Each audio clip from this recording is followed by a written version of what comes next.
મેં એક વિડીયો બનાવ્યો હતો જેમાં કીધું હતું કે શા માટે લોકો વિદેશ જઈને પણ સુખી નથી થતા. એમાં મેં કીધું હતું કે ડોલર છાપીને, બંગલા બાંધીને યા પછી વિદેશમાં છીએ એવું શો ઓફ કરીને લોકોને જે એમ કહે છે કે અમે સુખી છીએ, એ વસ્તુ મેં ત્યાં જઈને અનુભવ કરી છે કે વાસ્તવમાં એવી સાચી નથી. લાખો લોકો આવી ખોટી માનસિકતાના કારણે વિદેશ જાય છે અને છેલ્લે એમને કંઈ જ મળતું નથી. ગેરકાયદેસર યા કાયદેસર રીતે પોતાનું જીવન દાવ ઉપર લગાવી દે છે આખું, અને એમાં છેલ્લે કંઈ મળતું નથી એવું કહેવા પણ રાજી નથી હોતા. વિદેશમાં ખોટું શું છે એ બતાવવા માટે ઇન્સ્ટાગ્રામ ઉપર પણ મારા 2 વિડીયો બહુ જ વાયરલ થયા હતા, જેમાં એકમાં 7 મિલિયન સમથિંગ અને એકમાં 3 મિલિયન વ્યૂઝ હતા. હવે આ વિડીયોમાં હું કહીશ કે શા માટે વિદેશ જવું સારું પણ હોઈ શકે છે. જ્યારે હું કેનેડા હતો ત્યારે એક છોકરીનો મેસેજ મારા ઉપર આવ્યો હતો. એને કીધું હતું કે 21 વર્ષની ઉંમરે મારા મા બાપ ઇન્ડિયામાં મને દબાણ કરે છે લગ્ન માટે. મારા સગા સંબંધીઓ એ બધા પ્રેશર મૂકી રહ્યા છે કે આના જોડે લગ્ન કર, આના જોડે લગ્ન કર, તારી ઉંમર થઈ ગઈ છે.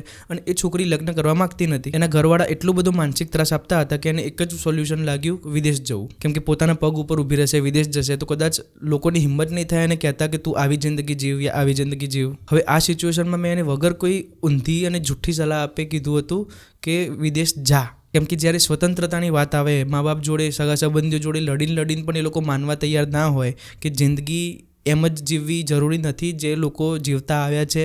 છોકરી મોટી થાય, બેહોશીમાં ફટ કરીને એના લગ્ન કંઈક બીજાના ઘરે મોકલી દો, એ બધું કરવું જરૂરી નહોતું. પણ હવે તમે એવી પરિસ્થિતિમાં છો જ્યાં સમાજ તમારી ઉપર દબાણ કરે છે એમના હિસાબથી, એમના નીતિ નિયમોથી જીવન જીવવા માટે, અને તમને એ મંજૂર નથી. તો લડીને કેટલું લડશો? લડવું જરૂરી છે. અને એક સમય લાગે કે કોઈ સામેવાળું સુધારવા તૈયાર નથી, ત્યારે જરૂરી બને છે કે આપણે એમનાથી અલગ જઈએ જિંદગી સમજવા માટે. એમના હિસાબે વેચાઈ જવું એ જરૂરી નથી. લાખો લોકો એવા તમને દુઃખી મળી જશે કે જે સમાજની વાત સાંભળીને ચૂપચાપ બધું કરી લે છે ને અત્યારે એમના જીવનમાં મતલબ આમ નિરસ હોય છે એકદમ. એના કરતાં પોતાની આઝાદ માટે મહેનત કરીને વિદેશ જવું એ પણ સારું હોઈ શકે છે. યાદ રાખજો, વિદેશ જઈને જે અલકાઈ મારતા હોય, સુખ સંપત્તિ બતાવતા હોય અને એમ કહે છે કે ભાઈ આના લીધે અમને સુખ છે, એ ખોટું, એ ઝેર જેવું છે. પણ વિદેશમાં તમે એટલે જવા માંગો છો કે તમને શુદ્ધ હવા મળી રહે, શુદ્ધ પાણી, ખાવા પીવાનું એમનું ચોખ્ખું હોય. કેમ કે અહીંયા જે હિસાબથી વસ્તી છે, જે હિસાબથી ભેળસેળ થાય છે, એ હિસાબથી પોતાના માટે કંઈક સારું ઈચ્છવું એમાં કંઈ જ ખોટું નથી. સાચું કહું તો આ એક છોકરી નહીં, કેટલાય લોકો આ જ કારણથી વિદેશ ભાગી જવા માગતા હોય છે.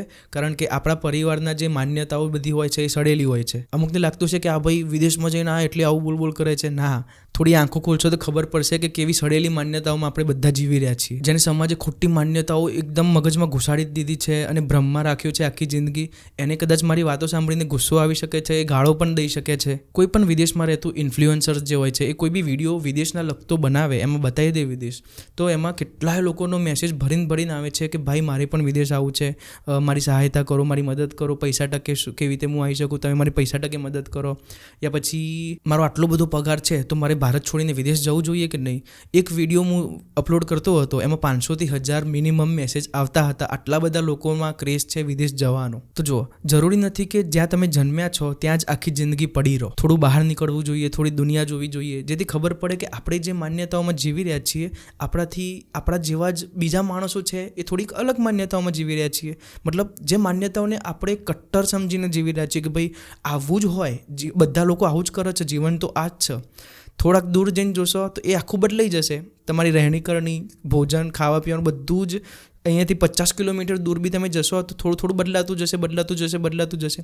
મતલબ માણસ તો સેમ છે, પણ એ જે બધું કરે છે, જે માન્યતાઓમાં જીવે છે, એ માન્યતાઓ ખાલી બદલાઈ જાય છે. આ વસ્તુ શીખવા માટે ટ્રાવેલ કરવું બહુ જ જરૂરી છે. વિદેશ જવું પણ બહુ જ જરૂરી છે. તમે છો આફ્રિકાના કોઈ કાળું ભાઈ છે, અમેરિકાના કોઈ ધોળું ભાઈ છે, આ બધા દેખાવમાં ખાલી અલગ અલગ છે, પણ 6 માણસ જ, જાત માણસની જ છે, એ સરખી છે. જે માન્યતાઓમાં આપણે જીવીએ છીએ એ ખાલી મગજના વિચારો જ છે, આ ખબર પડશે તમને. તો દુનિયા જોવાથી જે અનુભવ થશે તમને, એ બહુ જ બધું શીખવાડી જશે. પાણી એક જગ્યાએ હોય તો એ સડી જાય છે, તો એના માટે પાણીને વહેતું રહેવું જરૂરી છે. એમ માણસ પણ એક જગ્યાએ સડી જાય છે. એ જ માન્યતાઓમાં, એ જ કચરામાં જીવવું એના કરતાં બીજી જગ્યાએ કોઈ જન્મેલું છે એ કઈ રીતે જીવે છે, એ બધું જીવતા એક જાતનો મેચ્યોરિટી આવે છે, પરિપક્વતા આવે છે. તમે ધારો કે દિલ્હી, અમદાવાદ જેવા ભારે એક્યુઆઈમાં રહેતા હોય, હવે એ હવા જ તમારી ઝેરીલી છે, તો એમાંથી શુદ્ધ હવા તરફ જવામાં કોઈ જ ખોટું નથી. ભારતની વસ્તી એટલી બધી છે કે દરેક વસ્તુઓમાં ભેળસેળ, સંબંધોની બેકારની જીદ આગળ ગભરામણ, આપણા સડેલા અને બનાવટી એકબીજાના જોડે વ્યવહારો, આ બધાથી કંટાળી ગયા હોય તો શાંતિ અને સ્વચ્છતા માટે